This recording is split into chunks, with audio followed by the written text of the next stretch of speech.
السلام علیکم ورحمۃ اللہ وبرکاتہ۔ دوستو، ہماری زندگی میں ایسی بہت سی خواہشات اور دعائیں ہیں جو پوری نہیں ہوتی، اور ہم سمجھتے ہیں رب تعالیٰ نے ہمیں عطا نہیں کی۔ یقین جانیے، اللہ اپنے بندوں سے بے پناہ محبت کرتا ہے، بس اس کی حکمت اور اس کے فیصلے ہماری سمجھ سے بالاتر ہیں۔ اور آج کا واقعہ بھی میری اس بات کی تصدیق کرے گا، تو چلتے ہیں وانیہ کی طرف اور ان سے تفصیل جانتے ہیں۔ جی، آج ہم بات کریں گے حضرت موسیٰ علیہ السلام کے اللہ سے کلام کے بارے میں۔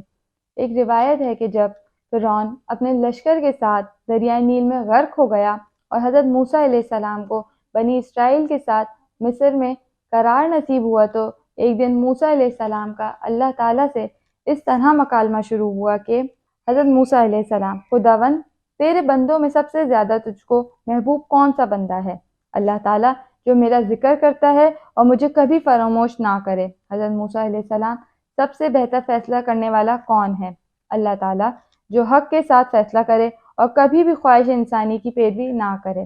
حضرت موسیٰ علیہ السلام، تیرے بندوں میں سب سے زیادہ علم والا کون ہے؟ اللہ تعالیٰ جو ہمیشہ اپنے علم کے ساتھ دوسروں سے علم سیکھتا ہے تاکہ اس طرح اسے کوئی ایک ایسی بات مل جائے جو اسے ہدایت کی طرف رہنمائی کرے یا اس کو ہلاکت سے بچا لے۔ حضرت موسیٰ علیہ السلام، اگر تیرے بندوں میں کوئی مجھ سے زیادہ علم والا ہو تو مجھے اس کا پتہ بتا دیں۔ اللہ تعالیٰ، حضرت خضر علیہ السلام تم سے زیادہ علم والے ہیں۔ حضرت موسیٰ علیہ السلام، میں انہیں کہاں تلاش کروں؟ اللہ تعالیٰ، ساحل سمندر پر چٹان کے پاس۔ حضرت موسیٰ علیہ السلام، میں وہاں کیسے اور کس طرح پہنچوں؟ اللہ تعالیٰ، تم ایک ٹوکری میں ایک مچھلی لے کر سفر کرو، جہاں وہ مچھلی گم ہو جائے بس وہیں خضر علیہ السلام سے تمہاری ملاقات ہوگی۔ اس کے بعد حضرت موسیٰ علیہ السلام نے اپنے خادم اور شاگرد حضرت یوشع بن نون بن افرایم بن یوسف علیہ السلام کو اپنا رفیق سفر بنا کر مجمع البحرین کا سفر فرمایا۔ حضرت موسیٰ علیہ السلام چلتے چلتے جب بہت دور چلے گئے تو ایک جگہ سو گئے۔ اسی جگہ مچھلی ٹوکری میں سے تڑپ کر سمندر میں کود گئی، اور جس جگہ پانی میں ڈوبی وہاں پانی میں ایک سوراخ بن گیا۔ حضرت موسیٰ علیہ السلام نیند سے بیدار ہو کر چلنے لگے۔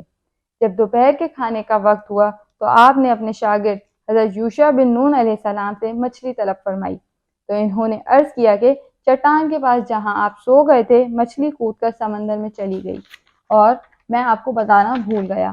آپ نے فرمایا کہ ہمیں تو اس جگہ کی تلاش تھی۔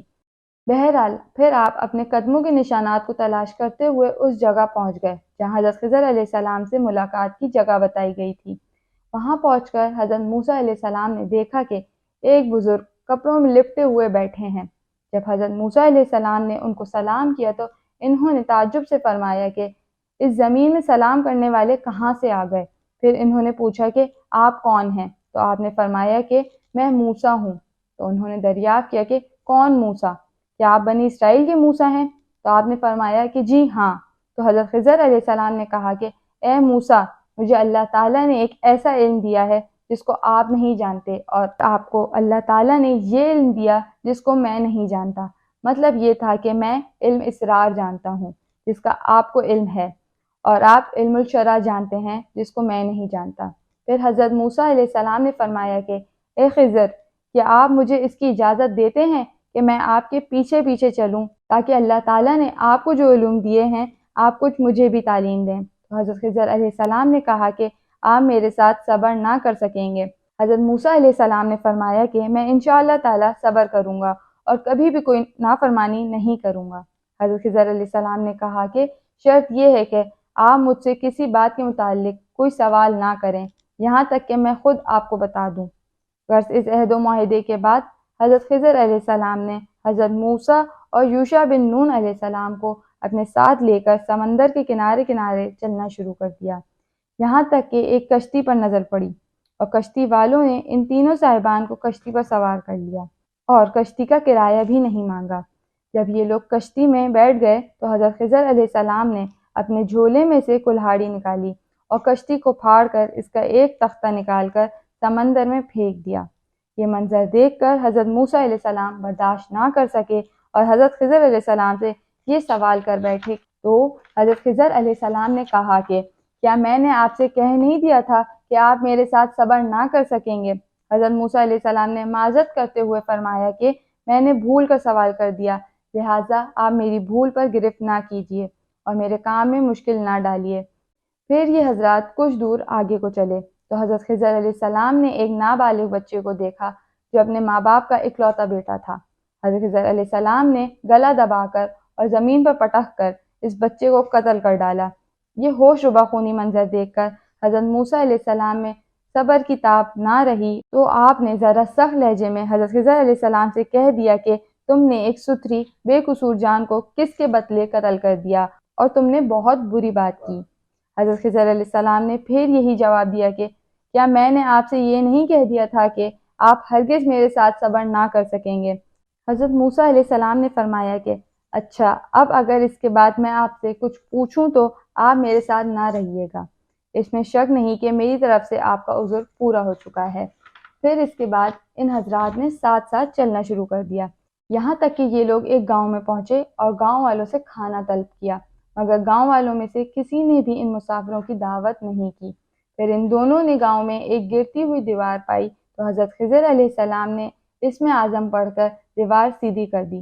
حضرت موسیٰ علیہ السلام گاؤں والوں کی بد اخلاقی سے بیزار تھے، آپ کو غصہ آ گیا اور برداشت نہ کر سکے اور یہ فرمایا کہ تم چاہتے تو اس پر کچھ مزدوری لے لیتے۔ یہ سن کر حضرت خضر علیہ السلام نے کہہ دیا کہ اب میرے اور آپ کے درمیان جدائی ہے اور جن چیزوں کو دیکھ کر آپ صبر نہ کر سکے ان کا راز میں آپ کو بتا دوں گا۔ تو سنیے، جو کشتی میں نے پھاڑ ڈالی وہ چند مسکینوں کی تھی جس کی آمدنی سے وہ لوگ گزر بسر کرتے تھے، اور آگے ایک ظالم بادشاہ رہتا تھا جو سالم اور اچھی کشتیوں کو چھین لیا کرتا تھا اور عیبدار کشتیوں کو چھوڑ دیا کرتا تھا۔ تو میں نے قصداً ایک تختہ نکال کر اس کشتی کو عیبدار کر دیا تاکہ ظالم بادشاہ کے غضب سے محفوظ رہے۔ اور جس لڑکے کو میں نے قتل کر دیا اس کے والدین بہت نیک اور صالح تھے۔ والدین اس لڑکے سے بے پناہ محبت کرتے تھے اور اس کی ہر خواہش پوری کرتے تھے، تو ہمیں یہ خوف و خطرہ نظر آیا کہ وہ لڑکا کہیں اپنے والدین کو کفر میں مبتلا نہ کر دے، اس لیے میں نے اس لڑکے کو قتل کر کے اس کے والدین کو کفر سے بچا لیا۔ اب اس کے والدین صبر کریں گے تو اللہ تعالیٰ اس لڑکے کے بدلے میں اس کے والدین کو ایک بیٹی عطا فرمائے گا جو ایک نبی سے بیاہی جائے گی، اور اس کے حکم سے ایک نبی پیدا ہوگا جو ایک امت کو ہدایت کرے گا۔ اور گرتی ہوئی دیوار کو سیدھا کرنے کا راز یہ تھا کہ یہ دیوار دو یتیم بچوں کی تھی جس کے نیچے ان دونوں کا خزانہ تھا، اور ان دونوں کا باپ ایک صالح اور نیک آدمی تھا۔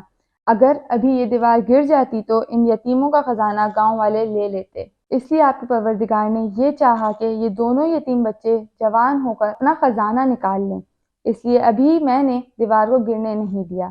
یہ خداوند تعالیٰ کی ان بچوں پر مہربانی ہے۔ اور اے موسیٰ علیہ السلام، آپ یقین و اطمینان رکھیں کہ میں نے جو کچھ بھی کیا ہے اپنی طرف سے نہیں کیا، بلکہ میں نے یہ سب کچھ اللہ تعالیٰ کے حکم سے کیا ہے۔ اس کے بعد حضرت موسیٰ علیہ السلام اپنے وطن واپس چلے آئے۔ جی بہت شکریہ وانیہ۔